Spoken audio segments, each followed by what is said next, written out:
नमस्कार। पिछले वक्त में हमने प्रबंधन में व्यावसायिक प्रबंधन में हमने देखा कि प्रबंधन के क्षेत्र अथवा व्याप्ति के बारे में हमने देखा। उसमें हमने देखा था कि उत्पादन प्रबंधन के बारे में हमने चर्चा की, विपणन प्रबंधन के बारे में चर्चा की, वित्तीय प्रबंधन के बारे में चर्चा की, क्रय प्रबंधन के बारे में चर्चा की, अनुरक्षण प्रबंधन के बारे में चर्चा की या विकास प्रबंधन के बारे में चर्चा की थी। उसके बाद में हमने प्रबंधन के महत्व इसके बारे में हमने विस्तृत चर्चा की है। उसमें था, हमने ये देखा था कि उपक्रम के उद्देश्यों एवं नीतियों का निर्धारण करना, उत्पादन के साधनों का अधिकतम प्रयोग करना, सुदृढ़ संबंध के बारे में हमने देखा, मानवीय संसाधनों का विकास देखा, व्यक्तियों का विकास देखा। उसके बाद में हमने ये देखा था कि प्रबंधन एवं प्रशासन, मैनेजमेंट एंड एडमिनिस्ट्रेशन क्या होता है। प्रबंधन से प्रशासन से व्यापकता हमने देखी, प्रबंधन से व्यापकता देखी, प्रबंधन एवं प्रशासन से समानता क्या है वो देखा, प्रबंधन एवं प्रशासन में अंतर हमने देखा।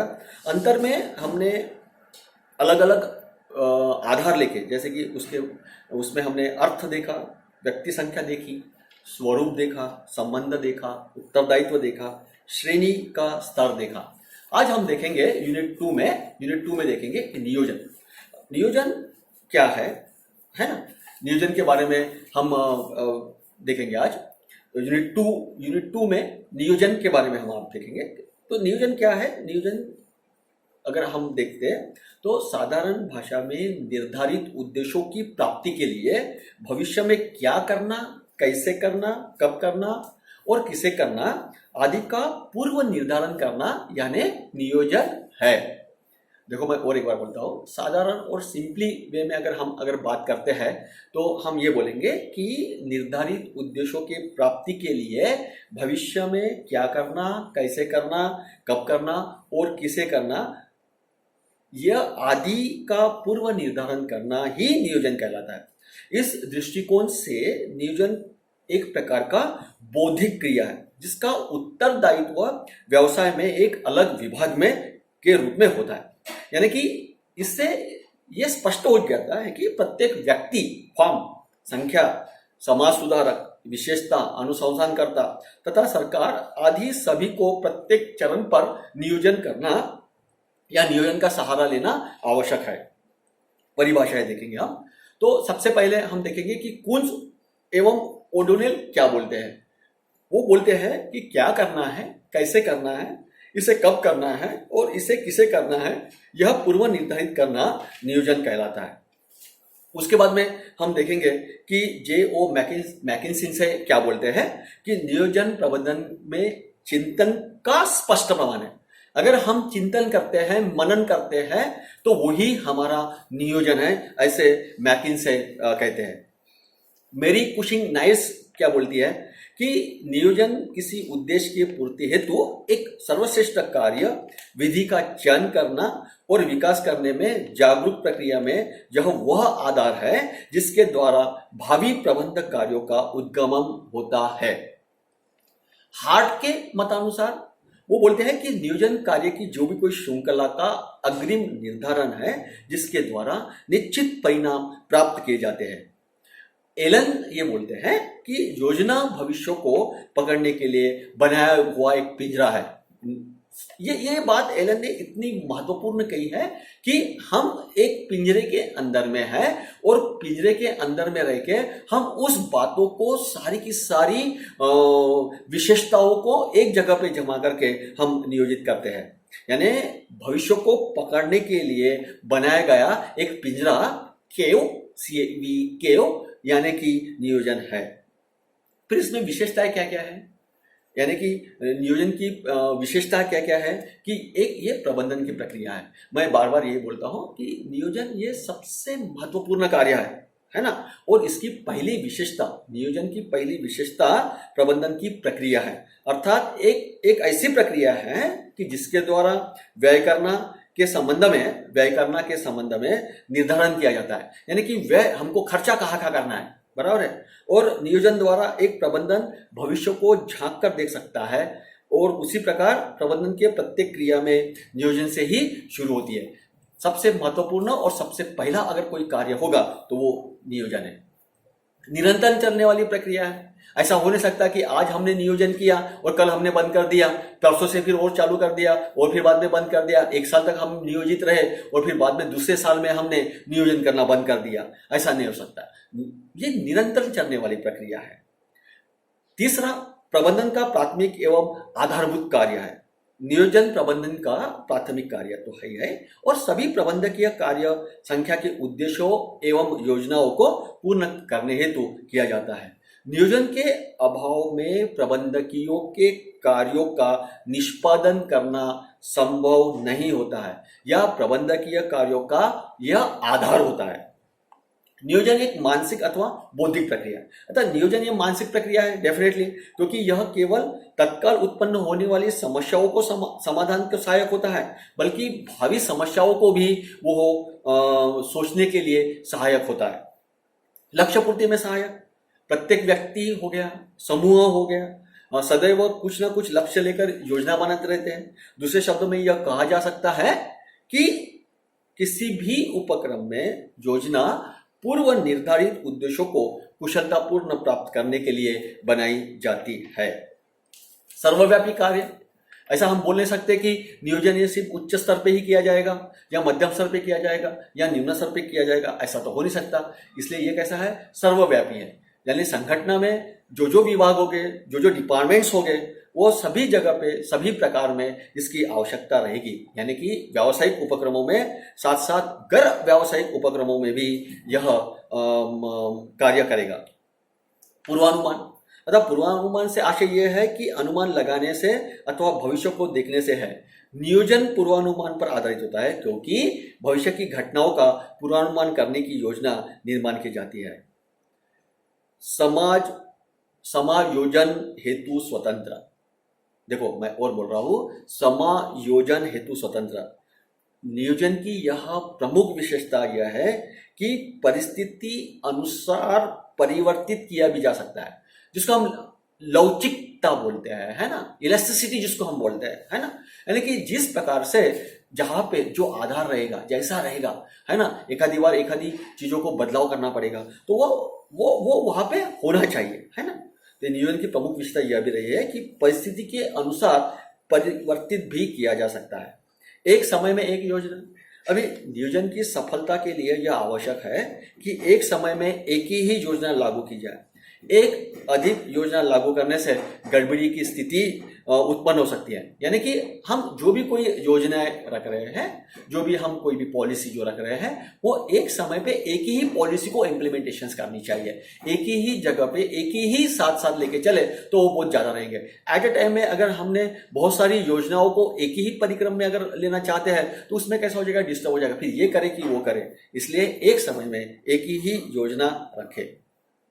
फिर हम ये देखेंगे कि नियोजन के उद्देश्य क्या है ना। तो नियोजन के उद्देश्य है कि पूर्वानुमान लगाना, बराबर है। नियोजन का प्रमुख उद्देश्य ये है कि फोरकास्टिंग जिसको हम बोलेंगे, पूर्वानुमान लगाना, या भविष्य में अनिश्चितता होता है और वो अनिश्चितता दूर करने के लिए पूर्वानुमान लगाना, यह सबसे महत्वपूर्ण उद्देश्य है। कार्यक्रम की रूपरेखा तैयार करना, योजना का एक प्रमुख उद्देश्य या लक्ष्य से संबंधित भावी कार्यक्रमों की रूपरेखा तैयार करना होता है। नियोजन के द्वारा प्रबंधन निर्धारित लक्ष्यों की पूर्ति हेतु यह निश्चित करता है कि क्या करना है, कैसे करना है और कब करना है और तथा किसे करना है। इन सारों का जो भी कोई रूपरेखा होगी, कार्यक्रम की जो रूपरेखा होगी, वो रूपरेखा तैयार करना ये प्रमुख उद्देश्य है। गतिविधियों को नियमित करना, नियोजन का एक उद्देश्य कार्यक्रम की वर्तमान एवं भारी गतिविधियों को नियमित करना होता है। अर्थात नियोजन के माध्यम से ही उपक्रम की भावी गतिविधियों से निश्चितता लाने का प्रयास किया जाता है, जिससे संगठन के उद्देश्यों को प्राप्त किया जा सके। जानकारी एवं सूचना देना, नियोजन का प्रमुख उद्देश्य उपक्रम में या व्यवसाय में कार्यरत जितने सारे कर्मचारी होंगे, जितने सारे व्यक्ति होंगे, उस उपक्रम में अथवा व्यवसाय में उद्देश्य के संबंध में केवल जानकारी प्रदान की जाती है, बल्कि उन्हें प्राप्त करने के लिए उपाय भी बदलाए जाएंगे। समन्वय स्थापित करना। सबसे महत्वपूर्ण बात यह है कि अगर आपका कोऑर्डिनेशन बहुत स्ट्रांग है, आपका समन्वय बहुत अगर स्ट्रांग है, तो कोई भी कार्य रुकेगा नहीं। यानी आपने जो उद्देश्य से जिस व्यक्ति को उस पोस्ट पे या पद पे निश्चित किया है, उसमें समन्वय अगर आप स्थापित करते हैं तो निश्चित ही आपका उद्देश्य सफल होगा, और यह उद्देश्य सबसे महत्वपूर्ण है। यानी कि विभिन्न कार्यों में या विभिन्न विभागों में अगर आपका समन्वय अगर बहुत अच्छा होता है तो निश्चित ही नियोजन का उद्देश्य पूर्ण किया जाएगा। साधनों का वितरण करना, आज संगठन के विभिन्न कार्य के लिए भौतिक साधन सामग्रियों का समुचित वितरण करना, यह भी नियोजन का एक प्रमुख उद्देश्य है। और प्रत्येक विभाग में उसकी आवश्यकताओं के अनुसार उचित समय पर साधन जो भी कोई उपलब्ध होना चाहिए अथवा उसका वितरण सही समय पर होना चाहिए। अगर साधन सामग्री की व्यवस्था यदि नहीं है तो ऐसी स्थितियों में कार्य प्रभाव में रुकावट होगी, और वो रुकावट नहीं होना चाहिए करके साधनों का वितरण करना, समय समय पे वितरण करना, यह बहुत महत्वपूर्ण है। अनिश्चितताओं को दूर करना, अभी नियोजन का प्रमुख उद्देश्य ही अनिश्चितताओं को दूर करना होता है। जैसा कि हम जानते हैं कि भविष्य कभी भी निश्चित नहीं होता। अभी हमने पिछले साल में देखा कि कोविड 1 साल तक रहेगा या कुछ दिन तक रहेगा और बाद में नष्ट हो जाएगा, लेकिन ऐसा हुआ नहीं, है ना। अनिश्चितता पैदा हुई, और अनिश्चितता पैदा होने के बाद में और सेकेंड वार आया, और सेकेंड वार आने से जो हमारा जो उद्देश्य था वो उद्देश्य कम हो गया, है ना, बराबर है ना। यानी ये अनिश्चितता को दूर करने के लिए नियोजन होना बहुत जरूरी है। अन्य उद्देश्य कौन से हैं? तो उपरोक्त उद्देश्य के अतिरिक्त नियोजन के अनेक उद्देश्य भी है, जैसे स्वच्छ प्रतिस्पर्धा बनाए रखना, उपक्रमों को जोखिम एवं संभावना को परीक्षण करना आदि। तो ये अन्य उद्देश्य में कैसा है कि जो भी कोई प्रतिस्पर्धी होगा वो क्या कर रहा है, वो कैसा कर रहा है, किस प्रकार से कर रहा है, उसका ध्यान भी रखना नियोजन में बहुत जरूरी है। फिर आप प्रक्रिया देखेंगे, नियोजन की क्या क्या प्रक्रिया है जिसको हम प्रोसेस बोलते हैं। तो एक लक्ष्य का निर्धारण करना, नियोजन प्रक्रिया का पहला चरण उद्देश्यों अथवा लक्ष्यों का निर्धारण करना होता है। जानकारी अथवा तथ्य संग्रहित करना, दूसरा क्या रहेगा उसका, जानकारी अथवा तथ्य संग्रहित को करना। लक्ष्यों को निर्धारण करने के पश्चात नियोजन से संबंधित क्रियाओं के संबंध में आवश्यक जानकारी हम प्राप्त करना आवश्यक होता है।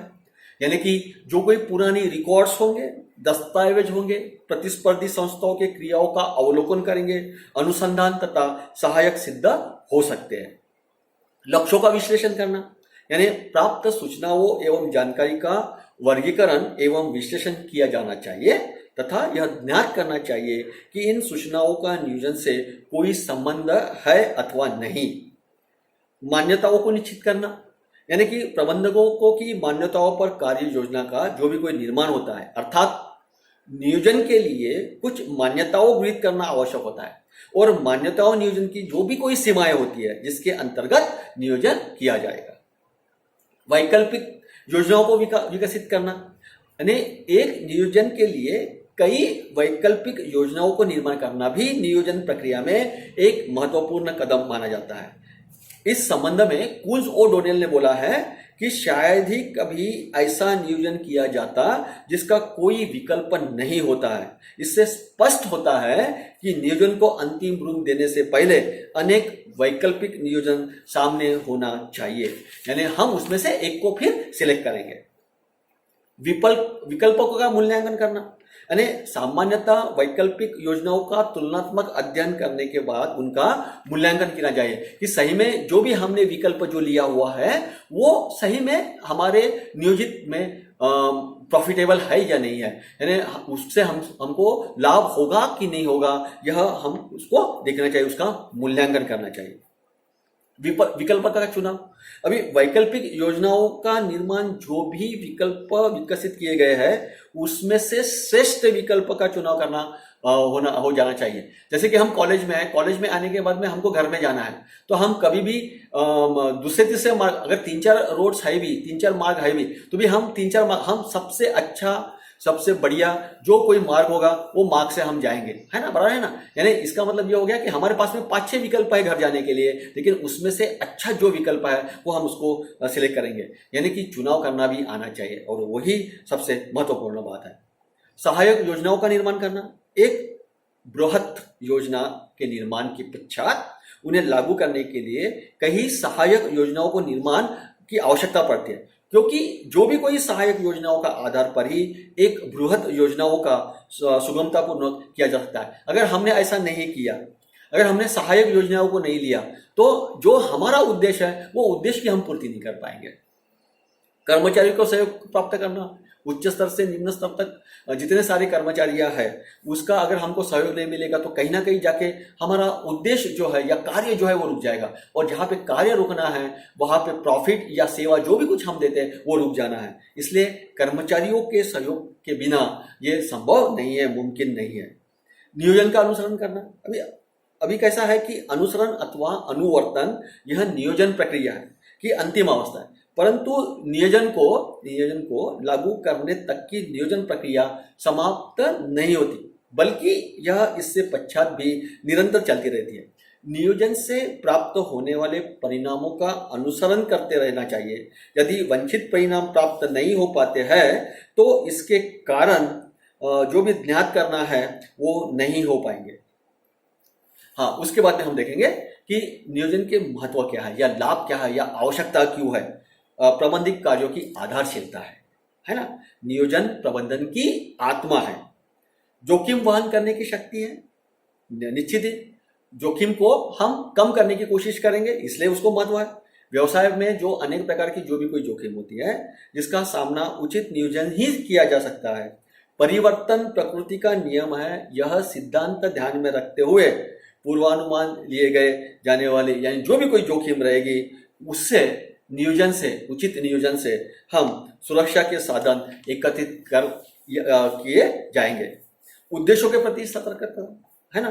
नियोजन उपक्रम में प्रत्येक हिस्सों में सतर्क रखता है, उच्च प्रबंधन से लेकर तो निम्न प्रबंधन तक। प्रबंधकीय नियंत्रण का आधार, नियोजन के अंतर्गत में जो भी कोई योजना बनाना और उसे लागू करना दोनों का समावेश होता है, और नियोजन के द्वारा उत्पादन पर नियंत्रण रख जाएगी। लागत में कटौती, निश्चित ही अगर आपका नियोजन कटिबद्धता है, परिपूर्णता है, तो आप में जो भी कोई लागत लगने वाली है वो लागत में कटौती होगी। आप अपने पैसे को बचा सकेंगे। सही समय पर सही निर्णय है ना। नियोजन में समय अनुसार विभाजित किया जाए और उससे अनुभवी व्यक्तियों का समावेश हो, तब सही समय पर सही निर्णय लेना आसान होगा। उपलब्ध साधनों का अधिकतम उपयोग, नियोजन के द्वारा उत्पादन के साधन में जैसे कि भूमि हो गया, श्रम हो गया, पूंजी हो गई, साहस हो गया या संगठन आदि में समन्वय स्थापित करके साधनों का अधिकतम उपयोग किया जाएगा। प्रतिस्पर्धा का सामना करने में सहायक, डेफिनेटली आज का जो युग है वह स्पर्धात्मक युग है और स्पर्धा में हमको टिके रहना चाहिए, इसलिए प्रतिस्पर्धा में टिके रहना चाहिए, इसलिए नियोजन एक महत्वपूर्ण हथियार है। विवेकपूर्ण नियोजन में सहायता, प्रबंधन में किसी कार्य जैसे क्या करना है, कैसे करना है, कब करना है, किसे करना है आदि के प्रति निर्णय लेना है तो नियोजन एक उत्तम प्रक्रिया है। प्रबंधकीय नियंत्रण में सहायक, नियोजन के अंतर्गत कार्य पूर्व निर्धारित कर दिए जाते हैं, उसे कर्मचारियों के समक्ष रख दिए जाएंगे। राष्ट्रीय विकास में सहायक, नियोजन के द्वारा देश की आर्थिक विषमताओं को दूर किया जाएगा, सभी क्षेत्रों में संतुलित विकास किया जाएगा जिसमें राष्ट्रीय विकास में सहायता मिलेगी। व्यावसायिक परिवर्तनों का सामना करने में सहायक, समय परिवर्तनशील होता है।